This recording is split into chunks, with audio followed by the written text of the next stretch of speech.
నమస్తే ఎలా ఉన్నారు? మొత్తం మా ఊరికి వచ్చినావు తల్లి. చాలా సంతోషంగా ఉందండి. గాడ్ బ్లెస్ యూ తల్లి. థ్యాంక్ యూ సో మచ్ అండి.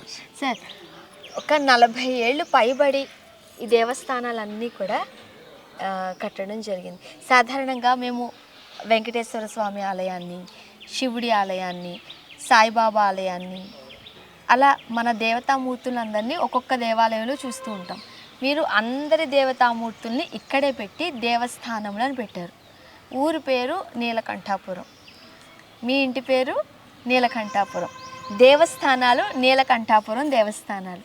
విశిష్టత కొంతమందికి ఈ గ్రామంలో ఉన్న వాళ్ళకి మాత్రమే తెలుసు. బట్ రెండు తెలుగు రాష్ట్రాలలోనూ మీరు తెలియని వాళ్ళు ఎవరున్నారు? బట్ దేవస్థానాల గురించి ఒకసారి చెప్పండి నాకు. 1200 సంవత్సరాల చరిత్ర ఉందమ్మా ఈ గ్రామానికి, దేవాలయాలకు ఉన్నటువంటి.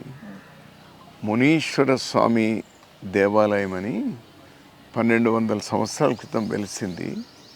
దాన్ని ఇటీవలనే సెంట్రల్ స్టేట్ ఆర్కియాలజీకి సంబంధించిన వాళ్ళు, అందులో దీనిలో బాగా నైపుణ్యం ఉన్నటువంటి శివనాగిరెడ్డి గారని వారు వచ్చి మొత్తం అన్నీ కూడా చెక్ చేసిన తర్వాత వాళ్ళు అథెంటిక్గా చెప్పినారు ఈ 1200 సంవత్సరాల క్రితం అని.